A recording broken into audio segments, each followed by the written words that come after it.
Hi hello friends, ನಮಸ್ಕಾರ ಎಲ್ಲರಿಗೂ. ಎಲ್ಲರೂ ಹೇಗಿದ್ದೀರಾ? ಇವತ್ತಿನ ವಿಡಿಯೋದಲ್ಲಿ ನಾನು ಮೆಂತ್ಯ ಚಪಾತಿ ಹಾಗೂ ಮಿಕ್ಸ್ಡ್ ಪಲ್ಯ ಅಂದರೆ ಕ್ಯಾರೆಟ್, ಬೀನ್ಸ್ ಹಾಗೂ ಆಲೂಗಡ್ಡೆ ಬಳಸಿ ಮೂರನ್ನು ಬಳಸಿ ನಾನಿಲ್ಲಿ ಪಲ್ಯ ಮಾಡ್ತಿದ್ದೀನಿ. ಅಕಸ್ಮಾತ್ ನಿಮ್ಮ ಮನೆಯಲ್ಲಿ ತರಕಾರಿ ಒಂದು 3-4 ಐಟಮ್ ಇದ್ದು ಬಟ್ ಕ್ವಾಂಟಿಟಿ ಕಡಿಮೆ ಕ್ವಾಂಟಿಟಿ ಇದ್ದಾಗ ಮೂರನ್ನು ಸೇರಿಸಿ ಯಾವ ರೀತಿ ಪಲ್ಯ ಮಾಡೋದು ಅಂತ ನೋಡ್ಕೊಂಬರೋಣ. ಫಸ್ಟ್ ನಾನಿಲ್ಲಿ ಮೆಂತ್ಯ ಚಪಾತಿ ಹೇಗೆ ಮಾಡೋದು ಅಂತ ಫಸ್ಟ್ ನೋಡ್ಕೊಂಬಂದ್ಬಿಡೋಣ.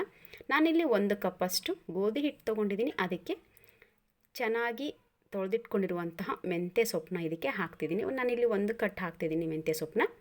ನೆಕ್ಸ್ಟ್ ನಾನು ಇದಕ್ಕೆ ಅಚ್ಕಾರದ ಪುಡಿ ಹಾಕ್ತಾಯಿದ್ದೀನಿ 1 ಸ್ಪೂನಷ್ಟು. ನೀವು ಬೇಕಾದರೆ ಹಸಿ ಮೆಣಸಿನ್ಕಾಯಿನ ಇದಕ್ಕೆ ಗ್ರೈಂಡ್ ಮಾಡಿ ಸಹ ಹಾಕ್ಕೋಬೋದು ಇಷ್ಟ ಇದ್ದರೆ. ಹಾಗೆ ಒಂದು ಸ್ವಲ್ಪ ಅರಿಶಿನ ಹಾಕ್ತಿದ್ದೀನಿ, ಸ್ವಲ್ಪ ಜೀರಿಗೆ ಹಾಕ್ತಿದ್ದೀನಿ, ಹಾಗೆ ರುಚಿಗೆ ತಕ್ಕಷ್ಟು ಉಪ್ಪು ಸೇರಿಸ್ತಾ ಇದ್ದೀನಿ. ಇದೆಲ್ಲವನ್ನು ಚೆನ್ನಾಗಿ ಹೊಂದ್ಕೊಳ್ಳಿ. ಖಾರ, ಉಪ್ಪು, ಅರಿಶಿನ ಎಲ್ಲ ಚೆನ್ನಾಗಿ ಹೊಂದ್ಕೊಳ್ಳೋಗೆ ಇಟ್ಟು ಚೆನ್ನಾಗಿ ಮಿಕ್ಸ್ ಮಾಡಿ ಸ್ವಲ್ಪನೇ ನೀರು ಹಾಕಿ ಸೇಮ್ ಗೋಧಿ ಹಿಟ್ಟಿನ ಅದಕ್ಕೆ ಇದನ್ನು ನೆನಿಟ್ಕೊಂಬೇಡ. ಒಂದು 15-20 ನಿಮಿಷ ನೆಂದರೆ ಸಾಕಿದು. ಚೆನ್ನಾಗಿ ಎಣ್ಣೆ ಹಚ್ಚಿ ಇಟ್ಬಿಡಿ. ಓಕೆ, ಇದು ನೆನೆಯೋಷ್ಟರಲ್ಲಿ ನಾವು ಪಲ್ಯ ಮಾಡ್ಕೊಂಬಂದ್ಬೇಡ. ಟೈಮ್ ವೇಸ್ಟ್ ಮಾಡೋದೇನಕ್ಕೆ ಅಲ್ಲ, ಇದು ನೆನೆಯಲಿ ಅಷ್ಟೊತ್ತಿಗೆ. ನಾನಿಲ್ಲಿ ಕ್ಯಾರೆಟ್, ಬೀನ್ಸ್ ಮತ್ತು ಆಲೂಗಡ್ಡೆ ಹಾಕಿ 1 ವಿಸಿಲ್ ತೊಗೊಂಡಿದ್ದೀನಿ. ನೀವು ಬೇಕಾದರೆ ಬಟಾಣಿ ಇದ್ದರೆ ಬಟಾಣಿ ಸಹ ಹಾಕ್ಕೊಳ್ಳಿ, ತುಂಬ ಚೆನ್ನಾಗಾಗುತ್ತೆ. ನೆಕ್ಸ್ಟ್ ಇದು ಕುದ್ದಿದೆ. ಇವಾಗ ನಾನಿಲ್ಲಿ ಒಂದು ಜಾರ್ಗೆ 1 ಈರುಳ್ಳಿ ಹಾಕ್ತಾಯಿದ್ದೀನಿ, 4 ಬೆಳ್ಳುಳ್ಳಿ ಹಾಗೂ 1 ಇಂಚಷ್ಟು ಅಲ್ಲ ಹಾಕ್ತಾಯಿದ್ದೀನಿ ಹಸೆದು. ಹಾಗೆ ಇದಕ್ಕೆ ಪುದೀನ ಸಹ ಸೇರಿಸಿ ಇದನ್ನು ಗ್ರೈಂಡ್ ಮಾಡ್ಕೊಂಬಂದ್ಬಿಡೋಣ. ಸ್ವಲ್ಪ ನೀರು ಹಾಕಿ ಗ್ರೈಂಡ್ ಮಾಡ್ಕೊಳ್ಳಿ, ತುಂಬ ಸಣ್ಣಗೆ ಗ್ರೈಂಡ್ ಮಾಡ್ಕೊಂಬಂದ್ಬಿಡೋಣ. ಇದನ್ನು ಸ್ವಲ್ಪ ನೀರು ಹಾಕಿ ಫುಲ್ಲು ಫೈನ್ ಪೇಸ್ಟ್ ಆಗೋವರೆಗೂ ಗ್ರೈಂಡ್ ಮಾಡ್ಕೊಳ್ಳಿ. ನೆಕ್ಸ್ಟ್ ಒಂದು ಪಾತ್ರೆ ಇಟ್ಕೊಂಡಿದ್ದೀನಿ, ಅದಕ್ಕೆ ಒಂದು 4 ಸ್ಪೂನಷ್ಟು ಎಣ್ಣೆ ಹಾಕಿ, ಎಣ್ಣೆ ಬಿಸಿ ಆದಮೇಲೆ ನಾನು ಇದಕ್ಕೆ ಜೀರಿಗೆ ಹಾಕ್ತಾಯಿದ್ದೀನಿ. ಜೀರಿಗೆ ಆದಮೇಲೆ ನಾನಿಲ್ಲಿ ಒಂದೇ ಒಂದು ಈರುಳ್ಳಿ ತೊಗೊಂಡಿದ್ದೆ. ಕ್ವಾಂಟಿಟಿ ಜಾಸ್ತಿ ಇದ್ದರೆ ಜಾಸ್ತಿ ಈರುಳ್ಳಿ ಹಾಕ್ಕೊಳ್ಳಿ. ನೋಡಿ, ನಾನಿಲ್ಲಿ 1 ಈರುಳ್ಳಿ ಹಾಕ್ತಾಯಿದ್ದೀನಿ. ಹಾಗೆ ಇದಕ್ಕೆ ಒಂದು 2-3 ಮೆಣಸಿನ್ಕಾಯಿ ಸಹ ಸೇರಿಸ್ತಾ ಇದ್ದೀನಿ. ಚೆನ್ನಾಗಿ ಇದನ್ನು ಫ್ರೈ ಮಾಡ್ಕೊಳ್ಳೋಣ. ಚೆನ್ನಾಗಿ ಫ್ರೈ ಆಗಲಿ ಇದು. ಈಗ ಇದಕ್ಕೆ ನಾನು ಗ್ರೈಂಡ್ ಮಾಡ್ಕೊಂಡಿರುವಂಥ ಪೇಸ್ಟ್ನ ಸಹ ಇದಕ್ಕೆ ಸೇರಿಸ್ಬಿಡೋಣ. ಇದು ಹಸಿ ಈರುಳ್ಳಿ ಹಾಕಿರೋದ್ರಿಂದ ಎಲ್ಲ ಹಸಿಯಾಗಿ ಗ್ರೈಂಡ್ ಮಾಡಿರೋದ್ರಿಂದ ಚೆನ್ನಾಗಿದು ಕುದಿಬೇಕು. ಇದು ಚೆನ್ನಾಗಿ ಒಂದು 2-3 ನಿಮಿಷ ಕುದಿಸಿ ಇದಕ್ಕೆ ಸ್ವಲ್ಪ ಅರಿಶಿನ ಹಾಕ್ತಾಯಿದ್ದೀನಿ. ಹಾಗೆ ಸ್ವಲ್ಪ ರುಚಿಗೆ ತಕ್ಕಷ್ಟು ಗರಂ ಮಸಾಲ ಮತ್ತು ಧನಿಯಾ ಪೌಡ್ರ್ ಸಹ ಹಾಕ್ತಾಯಿದ್ದೀನಿ. ಒಂದು ಅರ್ಧ ಸ್ಪೂನಷ್ಟು ಹಾಕಿದ್ದೀನಿ. ಇಷ್ಟ ಇದ್ದರೆ ಹಾಕ್ಕೊಳ್ಳಿ, ಇಲ್ಲಾಂದರೆ ಇವೆರಡನ್ನೂ ನೀವು ಸ್ಕಿಪ್ ಮಾಡ್ಬೋದು. ನೆಕ್ಸ್ಟ್ ನಾನಿಲ್ಲಿ ರುಚಿಗೆ ತಕ್ಕಷ್ಟು ಖಾರ ಹಾಕ್ತಾಯಿದ್ದೀನಿ. ನೀವು ಚಪಾತಿಗೂ ಸಹ ಖಾರ ಹಾಕಿರೋದ್ರಿಂದ ಹಾಗೂ ಮೆಣಸಿನ್ಕಾಯಿ ಸಹ ಸೇರಿಸಿರೋದ್ರಿಂದ ಖಾರ ನೋಡ್ಕೊಂಡು ಹಾಕ್ಕೊಳ್ಳಿ. ನೆಕ್ಸ್ಟ್ ಚೆನ್ನಾಗಿ ಇದು ಎಣ್ಣೆ ಬಿಡೋವರೆಗೂ ಇದನ್ನ ಫ್ರೈ ಮಾಡ್ಕೊಂಬೇಡ. ಯಾಕಂದರೆ ಗರಂ ಮಸಾಲ ಎಲ್ಲ ಹಾಕಿರೋದ್ರಿಂದ ಅದರ ಸ್ಮೆಲ್ಲೆಲ್ಲ ಹೋಗಲಿ, ಒಳ್ಳೆ ಸ್ಮೆಲ್ ಬರಬೇಕಿದು.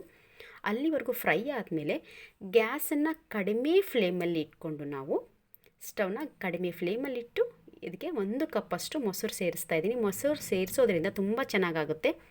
ನೆಕ್ಸ್ಟ್ ಅದು ಸಹ ಫ್ರೈ ಆಗಿ ನೆಕ್ಸ್ಟ್ ಎಲ್ಲ ಫ್ರೈ ಆದಮೇಲೆ ನಾನಿಲ್ಲಿ ಕುದಿಸ್ಕೊಂಡಿರುವಂತಹ ಎಲ್ಲ ತರಕಾರಿನೂ ಇದಕ್ಕೆ ಹಾಕಿ ಚೆನ್ನಾಗಿ ಮಿಕ್ಸ್ ಮಾಡಬೇಡ. ಅಕಸ್ಮಾತ್ ಯಾರಿಗೆಲ್ಲ ಡ್ರೈ ಬೇಕಾದರೆ ನೋಡಿ, ಈಗಲೇ ಸ್ವಲ್ಪ ಉಪ್ಪು ಹಾಕ್ಕೊಳ್ಳಿ ಹಾಗೂ ಇದನ್ನು ಆಫ್ ಮಾಡಿ.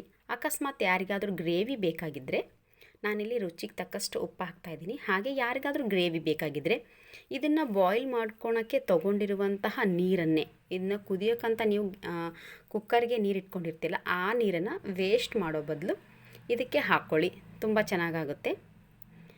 ಇವಾಗ ನೋಡಿ, ನಾನು ಅದೇ ನೀರನ್ನು ಇದಕ್ಕೆ ಬಳಸ್ತಾ ಇದ್ದೀನಿ. ಒಂದು ಅರ್ಧ ಕಪ್ಪಷ್ಟು ಅದೇ ನೀರನ್ನ ಇದಕ್ಕೆ ಹಾಕಿ ಒಂದು 4-5 ನಿಮಿಷದಷ್ಟು ನಾನು ಇದನ್ನ ಕುದಿಯಕ್ಕೆ ಬಿಟ್ಬಿಡೋಣ.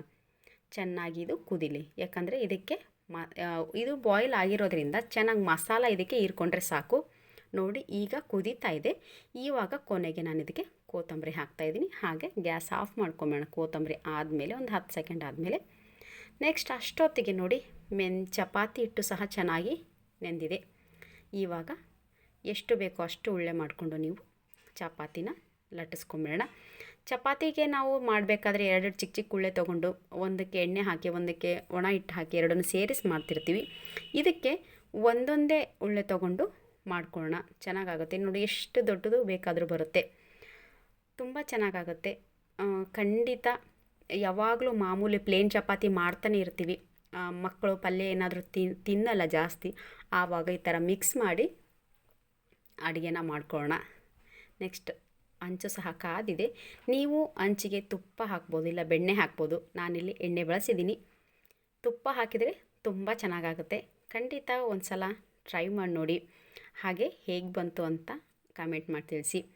ಖಂಡಿತ ಇವತ್ತಿನ ವಿಡಿಯೋ ಯಾರಿಗೆಲ್ಲ ಇಷ್ಟ ಆಗಿದೆಯೋ ಪ್ಲೀಸ್ ಲೈಕ್ ಮಾಡಿ ಹಾಗೂ ನಿಮ್ಮ ಫ್ರೆಂಡ್ಸ್ಗೂ ಸಹ ಶೇರ್ ಮಾಡಿ. ಖಂಡಿತ ರೆಸಿಪಿ ತುಂಬ ಇಷ್ಟ ಆಗುತ್ತೆ. ಚಿಕ್ಕ ಚಿಕ್ಕ ಮಕ್ಕಳಿಗೂ ಸಹ ತುಂಬ ಇಷ್ಟ ಆಗುತ್ತೆ.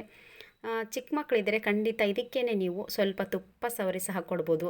ಮೊಸರು ಜೊತೆ ಸಹ ತುಂಬ ಚೆನ್ನಾಗಾಗುತ್ತೆ. ಒಂದು ಸಲ ಟ್ರೈ ಮಾಡಿ ನೋಡಿ, ಹೇಗೆ ಬಂತು ಅಂತ ಕಮೆಂಟಲ್ಲಿ ತಿಳಿಸಿ. ಯಾರೆಲ್ಲ ನನ್ನ ವೀಡಿಯೋಗಳನ್ನ ಸಬ್ಸ್ಕ್ರೈಬ್ ಮಾಡದೆ ನೋಡ್ತಾ ಇದ್ದೀರೋ ಪ್ಲೀಸ್ ಸಬ್ಸ್ಕ್ರೈಬ್ ಮಾಡ್ಕೊಂಡು ನೋಡಿ. Thank you.